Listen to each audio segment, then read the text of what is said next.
Hello, everyone. So we are back for another weekly recap. So let's jump right into it. So today is August 1st, and so the updated tariffs were set to go into effect today, but President Trump has shifted the start date to August 7th. Now, I'm going to share my screen to kind of walk you through the new rates that are now going to be implemented. Let me just go back and make sure I'm at, the right screen. Fantastic. Let's make sure it's sharing. Fantastic. Okay. So this is a screenshot from a post from Yahoo Finance, and it shows a side by side comparison to the rates that are going to go into effect August 7th. And so Canada and Mexico, these rates have been agreed upon temporarily. They are still in the phase of negotiating a final deal. So I think for Mexico, there's a 90-day reprieve period. So these rates might change. But going to some of these other countries, so the green column is showing you what the new rates are going to be. And so you see some countries, the rates are the same, others, the rates have reduced, and others, the rates have increased. So, definitely interesting to see. I do believe so. I see the Brazil here shows a 10%, so it's flat. But I was under the impression Brazil had like an increase of 40% or something like that. So I'm not sure what's going on there, but these are the new rates, and of course, only time will tell if this actually goes into effect. I definitely see this chicken, negotiation tactics. If you don't know what chicken is, as kids, you would go into the street and you kind of like bob and weave until a car comes and you run out of the street at the last minute to avoid the car hitting you. Really silly, really stupid, but I feel like that's what President Trump is doing. Like he's putting out these outlandish terms and conditions to basically push people to come to the negotiating table, and at the last minute he kind of caves. So very interesting. And the markets are responding, but we'll talk about that shortly. In other news, the Federal Reserve has decided to keep interest rates flat. So they are not making any changes. They aren't increasing, they aren't decreasing rates. Now, of course, we know President Trump would like for the Federal Reserve to reduce interest rates. So just to kind of level set everyone in regards to why interest rates are so important. So the Federal Reserve will use interest rates to increase or decrease spending, which ultimately will impact inflation. So, when we have times of economic uncertainty, financial crisis, you will see the Federal Reserve will reduce interest rates. And what that does, it makes borrowing money cheaper. And if companies can borrow money at a cheaper rate, they take that borrowed money and they invest it, they spend it. And that trickles down to your savings rates on your savings accounts. It impacts interest rates on credit cards. It impacts all interest rates on all products, essentially. So, for example, when interest rates were lower on homes, you had more people buying homes, right? So that is the tool that the reserve will use to promote spending or decrease spending. So, to the flip side to that, when inflation is high, there's a lot of consumer and business spending. To slow the spending down, they increase interest rates. So now it becomes very expensive to borrow money. The rates on your credit cards and other loan devices are higher, so people are less inclined to want to borrow money. So that ultimately slows down spending. And so what we have right now is we are in a very much weird economic space. Inflation is still high. Unemployment is low, but I think those unemployment numbers that have been published aren't accurate, in my opinion. I think that number is actually almost double what they're publishing. That's just my professional opinion. Um, and so we also have the tariff situation, which is also making things very uncertain. So President Trump wants the reserve to reduce interest rates to help promote spending. The issue with that is if people are losing jobs, none of that really matters, right? People aren't spending because they're losing jobs, and then companies are seeing reduced revenue. So we're in a really weird spot right now with the economy. And so Jerome Powell is not comfortable increasing or decreasing rates. And most of that is due to the tariffs, right? The tariffs are making everything very difficult to navigate because there's so many ups and downs. We have no certainty of what the current administration is doing in terms of tariffs. And so, because of that lack of certainty, it's hard to determine what is the right thing to do in regards to rates. So, as of right now, they're just keeping things steady until we see how things play out in the overall economy. So, there's that. In other news, Tesla recently signed a $16.5 billion deal with Samsung. So they are going to be sourcing chips from Samsung, and these chips will be used in their self-driving vehicles. So there is definitely a mad dash, or I say an arms race, when it comes to artificial intelligence. Most companies are leveraging a lot of resources to help improve AI and see how they can use that to make their products faster, how they can improve their processes within their business or on the customer side. And so AI is where companies are heavily investing their money. That is like their best bet, right? That is their best bet to become competitive. And like anything when it comes to technology, the first person can get the most market share and hold the market for the most amount of time. And so we see every company doing this right now between Amazon, Meta, Tesla, so on and so forth. So AI is the trend, and we'll talk more about that in a little bit. I have a whole spiel I want to talk about when it comes to AI, because AI is definitely changing the landscape for our personal lives, our careers, and also as investors. So we'll talk more about that in a little bit. And so next, continuing with the AI theme, Microsoft published an article that shows the top career fields that will be most impacted by AI and least impacted by AI.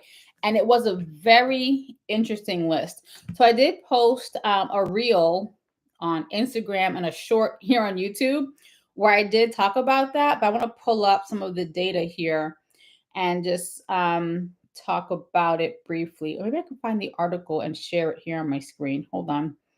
That might be better for all of you so you can actually see it. Hold on. Let me just send a link to myself. Let's open it here and we will look at all of this together. So, for me personally, this list was quite interesting. Let's make sure you guys can see. Okay, perfect. Okay, so this article is covering or summarizing the article or report that Microsoft published a few days ago. And it basically goes over the top 40 jobs that will be the most impacted or threatened by AI, and then the top 40 jobs that are least threatened by AI. And so if you look at this list, it's pretty interesting. So it says interpreters, translators, historians. Now, I had someone on my Instagram talk about the historians piece, and what they were saying is they don't really trust AI to be in charge of documenting our history because technically the AI could rewrite history if they so chose to.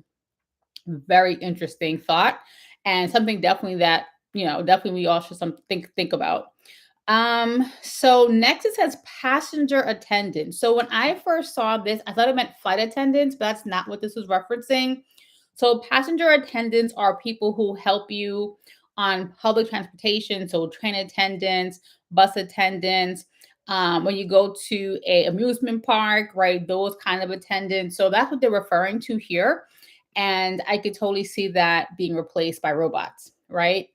So we have sales reps, writers, authors, customer service representatives. And the funny thing about CSRs is that we already see that happening now, and it's only going to get worse. So if you call a company, you very rarely speak to a person first, right? You always tend to go through these phone prompts, and they are really trying to get you to self-service without having to speak to someone.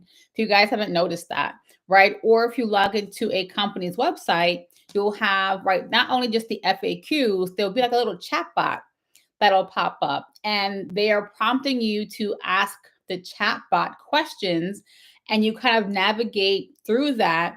And if the chatbot can't answer your question, then it'll transfer you to a rep that you can chat with real time. And so these are just small ways I see companies are trying to replace customer service reps with AI. And we're in the early stages, but that component is only going to get worse, right? Just kind of fast forward through a lot of this. Ticket agents and travel clerks. Now, I did mention this in my reel that I posted on Instagram and the short that I posted here on YouTube.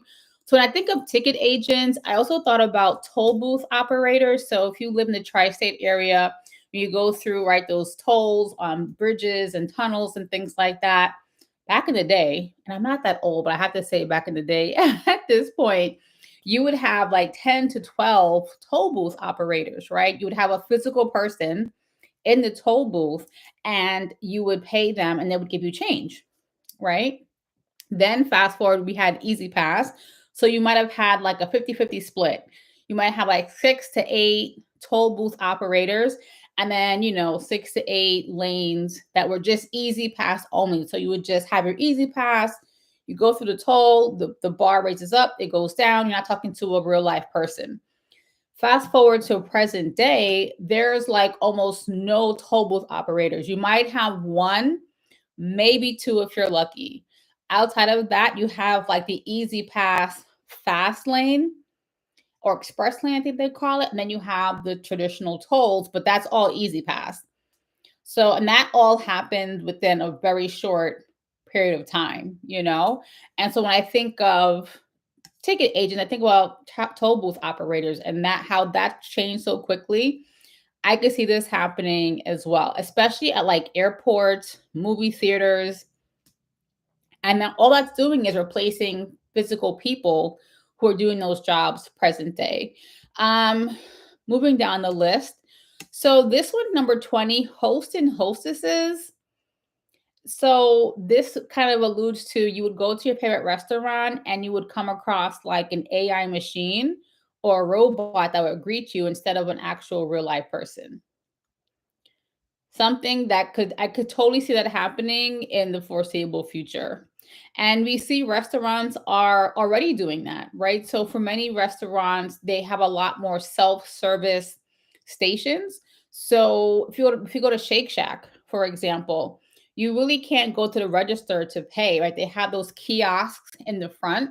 And so you have to go to the kiosk to place your order and to pay for your order. And then when your order is ready, you go to the other side to pick it up.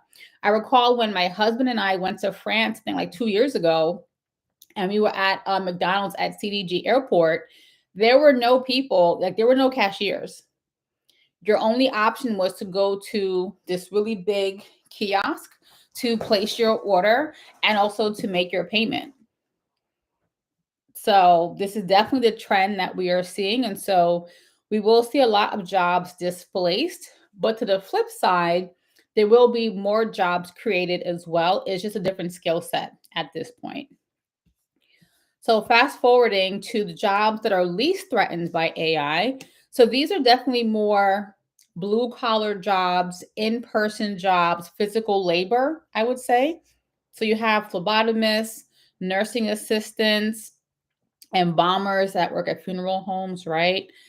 People who change and repair tires, dishwashers, even that at some point you could have like a machine. Well, we have dishwashers technically, but you could have a robot kind of start doing that essentially. So that's kind of questionable. Massage therapists, that could also be replaced by a machine, but surgical assistants, roofers, so on and so forth. So you see, where this is going. So AI is definitely something that we all have to pay attention to. You have to pay attention to it from a personal perspective, and it will impact your day-to-day life. You will see it in every aspect of your life when it comes to having to interact with AI, whether you like it or not. So there's that. Two, from a professional perspective, I don't really care what you do for a living. AI is going to impact how you do your job. And for some, it'll impact if your job still exists. So we all have to think about how do we navigate AI and leverage it to make ourselves more marketable, and more in demand. So we can either keep our jobs, um, get jobs that are more lucrative, and just be in more demand because of that skill set. I know for myself personally, I'm navigating that myself. And then as an investor, right? AI is the new wave. And so it is an industry you should be paying attention to, whether it is directly or indirectly. So when I say that, directly meaning investing in companies that are in the AI industry, right? They create AI, they provide the logistics, right? That's what they do for a living. Or you have companies that supply the materials and services to companies that provide AI. So, something you should be paying attention to, in my professional opinion. So, now we will jump right into earnings calls. And there were so many to pick from, I have to tell you. It was hard to pick which ones to go through this week, but I do have, I think, five or six. Let's see, one, two, three. I have five. I had a lot more, but I didn't want to keep this live extremely long.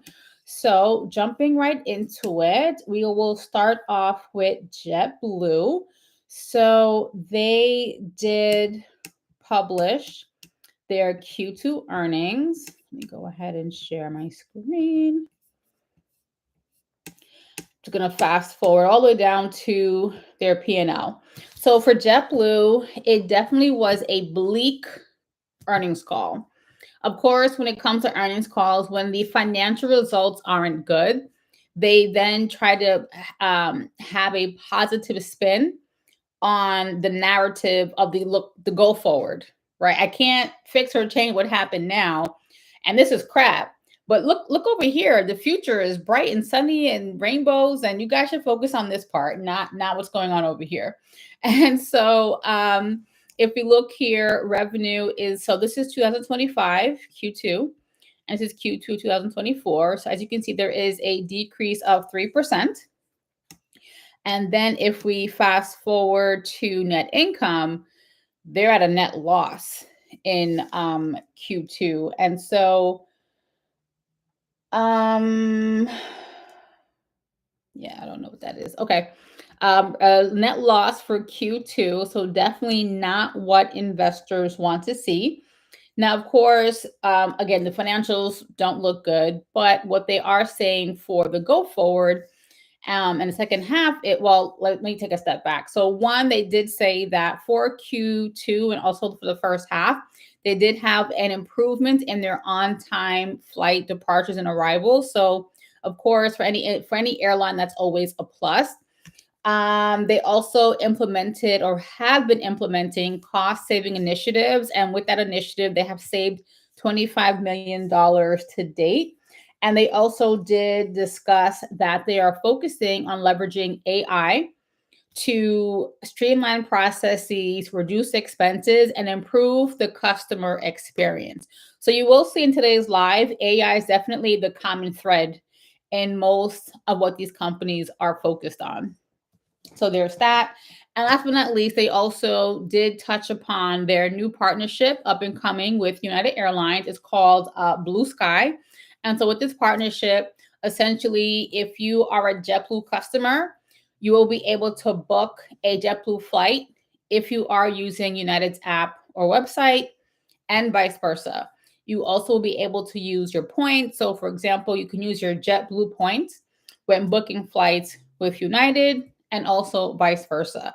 If you do have status with either airline, most of those benefits will transfer to the other airline. So if you have Mosaic with JetBlue, you're flying with United, you can experience some, if not all, of your Mosaic benefits when flying with United. So I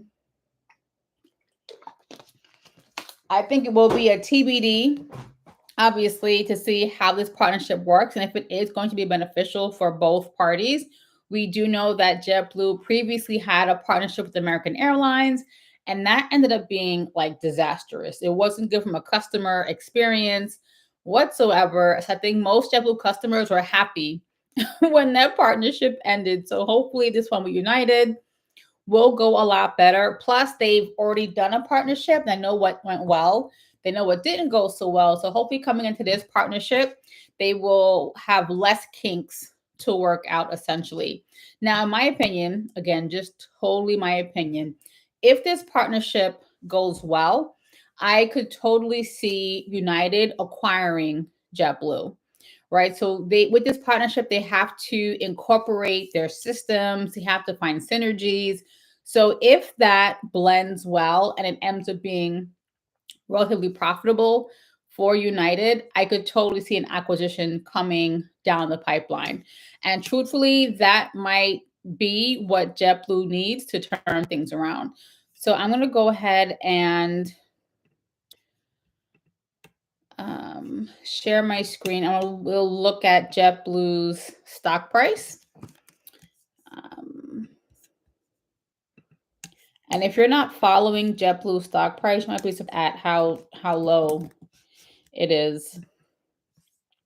JetBlue essentially just has not been able to rebound since the pandemic. That's really what it boils down to. So right now, their stock is trading at $4.25. And if you just see the chart here, it kind of peaked in the second year of the pandemic, so in 2021.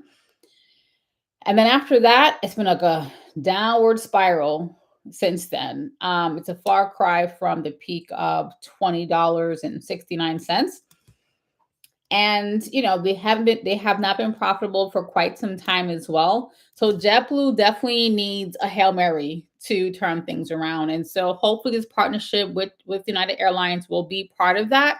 Plus, they have some in-house things they do need to fix as well. So we will see. But if you were interested in investing in JetBlue, now it's, you know, it's really cheap if you were thinking about that.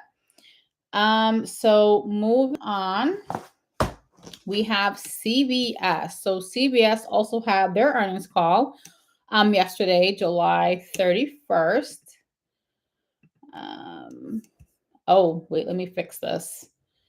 I have their press release open and it looks really funky because I had it really big on my 36-inch monitor, but now on my regular laptop, it looks super weird. So now that I fixed that, it looks a lot better.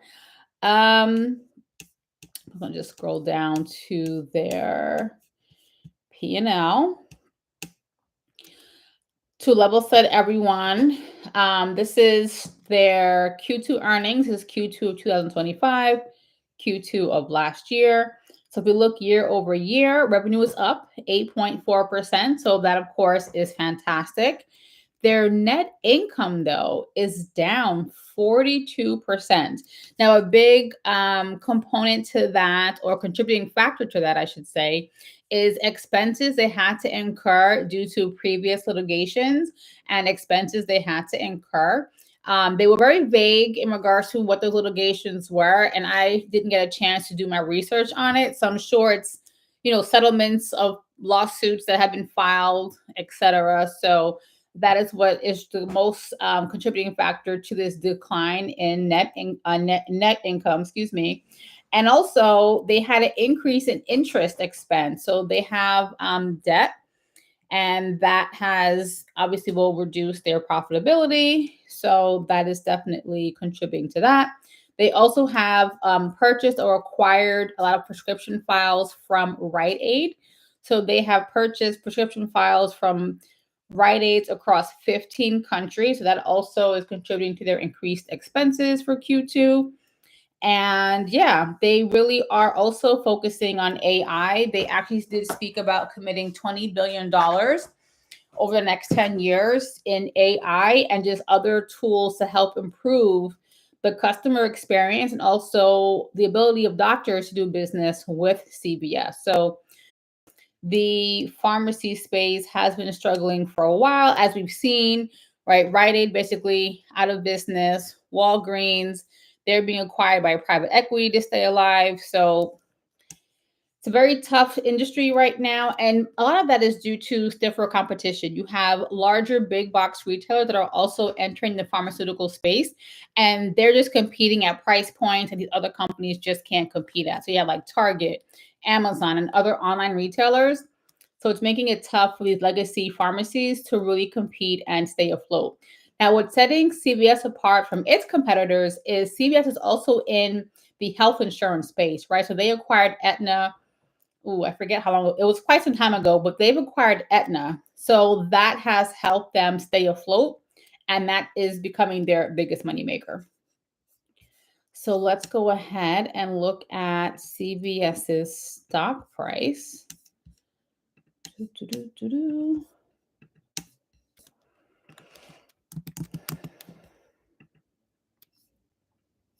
Here we go.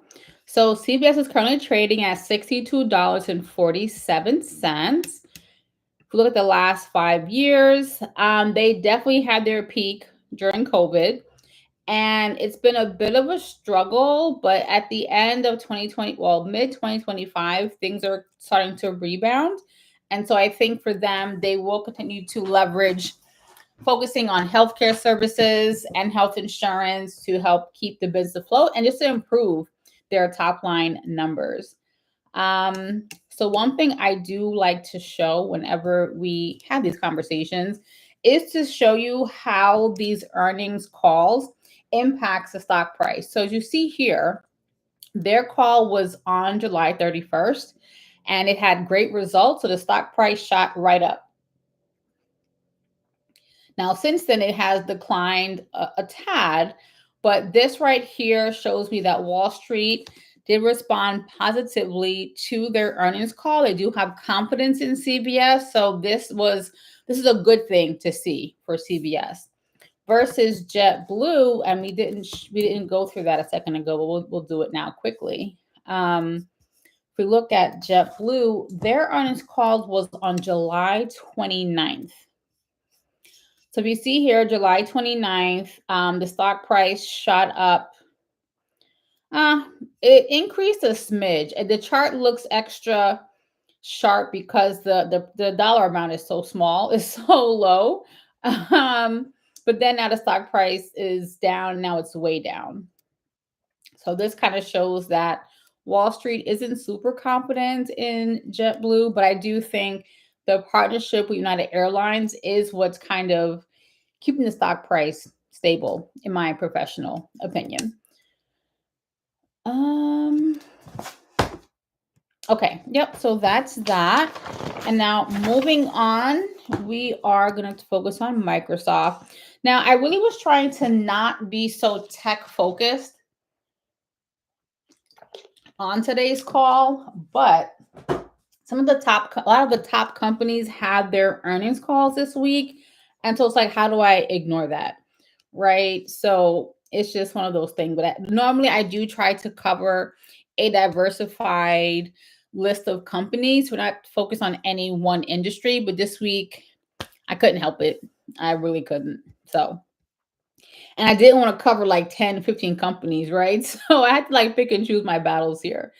So moving on, we will talk about Microsoft. Where did that go? Okay, that's not what I wanted.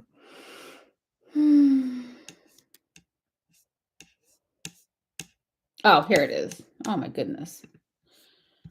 Lots of stuff to scroll through. Oh, I was sharing my screen and didn't even realize it. Okay, let's stop sharing JetBlue and we'll focus on Microsoft. So Microsoft released their Q4 earnings. And so just to kind of level set everyone, not every company is on a fiscal calendar year. So a fiscal calendar year runs from January 1st to December 31st. So that means Q1 would be January, February, March. Q2 would be April, May, June. Q3 would be July, August, September. And Q4 would be October, November, and December. Geez, right? So that's a traditional fiscal calendar. Some companies operate on totally different calendars. So the fact that Microsoft is releasing their Q4 and full year results this month is because their fiscal calendar runs very differently. So their fiscal calendar runs from May to June. No, I'm not saying that right. From, yeah, May. No, I'm not saying that right. I'm not saying that right. Hold on. Let's look at this together. Hold on.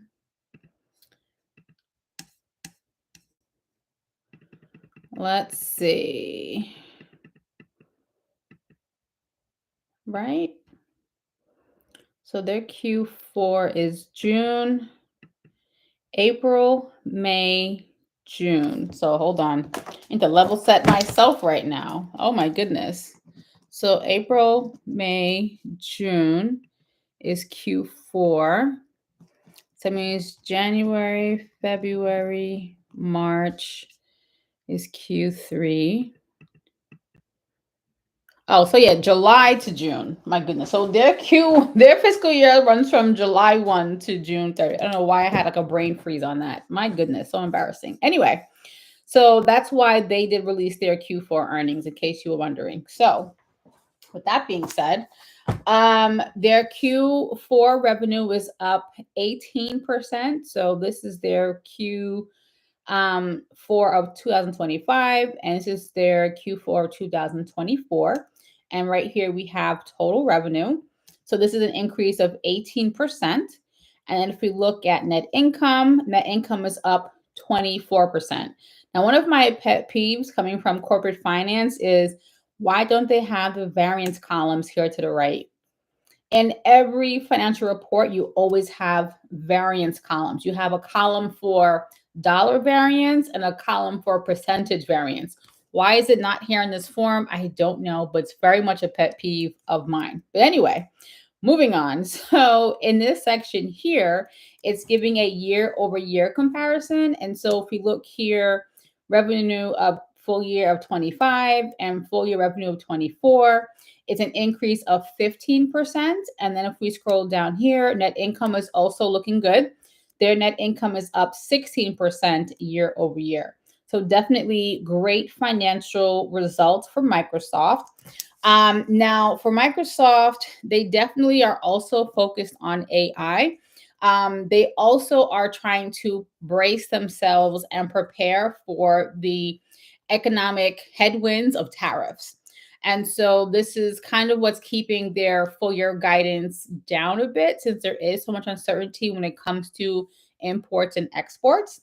But they definitely are banking on cloud-based services and AI to help them move the business mission forward and to improve their overall profitability. Now, in terms of some negative things that they did speak about, there is a decreased demand for Windows-based devices. They did see that, I think, a 3% or 4% reduction. And also LinkedIn. So they do own LinkedIn, in case you guys didn't know, and they have seen revenue from LinkedIn decrease as well. I don't think it's moving the needle a whole lot, but something that they are definitely paying attention to. So now let's take a peek at their stock price.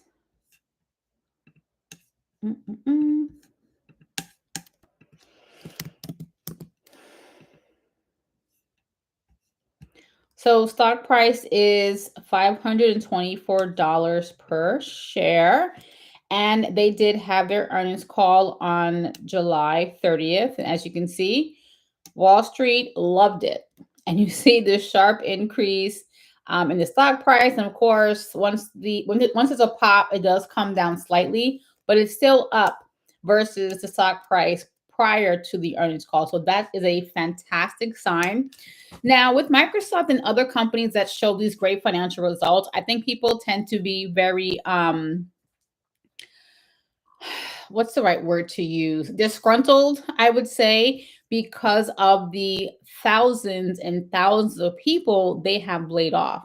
And so people will tend to look at this as, well, if the company's doing so well financially and they're doing so well, why lay off these people? You obviously have the money to where you can afford to keep them. So why did you lay them all off? And so there's a few reasons for that, right? So one, I will say every company right now, whether they're doing well or not, feels a lot of uncertainty because of the current administration.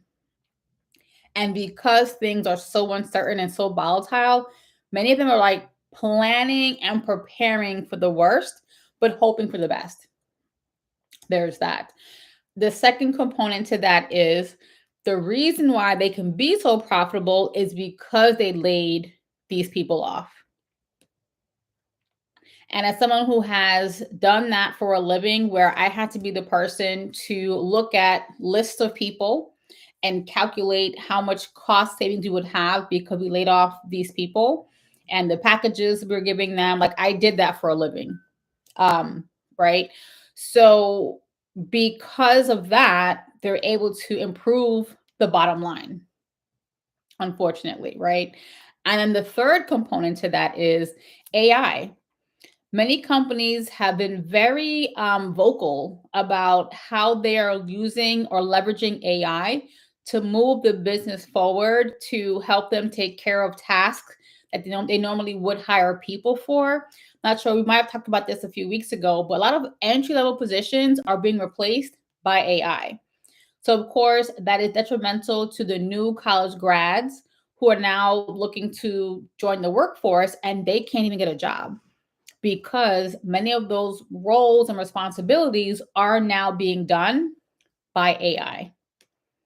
So those are the three things that companies are focusing on when it comes to their overall business. And so if you are someone who was impacted by a layoff, I see you. I get it. I've been laid off in the past myself, and it's never a good feeling.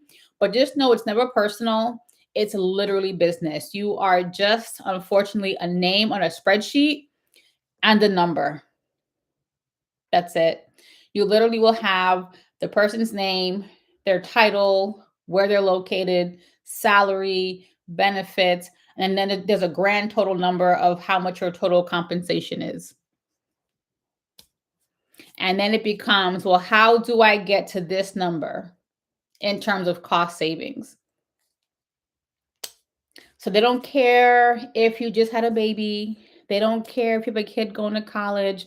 They don't care if you are taking care of your elderly parents. They normally don't put any of that into consideration whatsoever. It's literally names on a spreadsheet, numbers, do the math. And plus, we live in a country where we as employees have no protections. Right. So anyway, moving on. I could go on about that for forever and for days. So let's stop sharing. And last but not least, um, Amazon, but I don't know. Do I have that up? I don't know if I do. Hold on, guys. Oh, I do have it up. So just FYI, I always prepare for these weekly recaps. I always go through the earnings calls myself. I read through the press release. I look at the stock price. So I have everything always opened and ready to go. But I thought I didn't have the Amazon press release open, but I did. So let's run through that.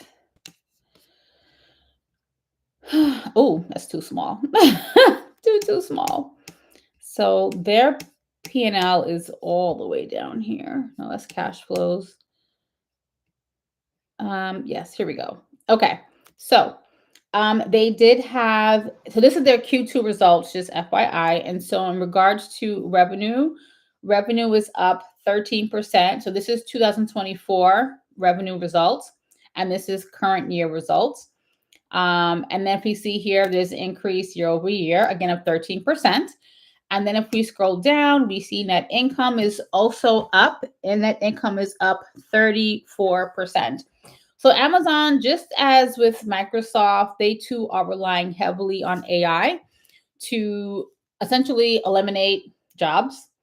and just to be more productive and streamline processes. And so you will see this is going to be the common theme for most of these big name brands.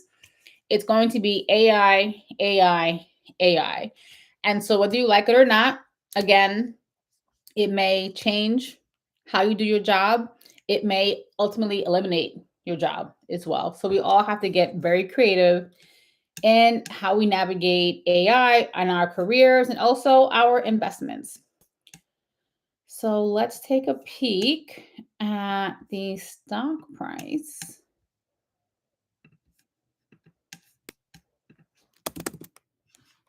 Oh, wait, here we go. So Amazon stock price is about $215 per share. Their earnings call was on July 31st, so that was yesterday. So this is a very interesting picture here because the stock price was kind of stable and then it tanked after the earnings call. So that leads me to believe that the analysts just don't believe Amazon. So I think they, even though their earnings call had a positive connotation, I think for Amazon and why people are kind of pessimistic about their outlook is the tariff situation, right? So a lot of Amazon sellers source their products from China. And as we all know, well, if you didn't know, we still have not finalized our trade deal with China. And so things are in this precarious, volatile space, and there's so many unknowns.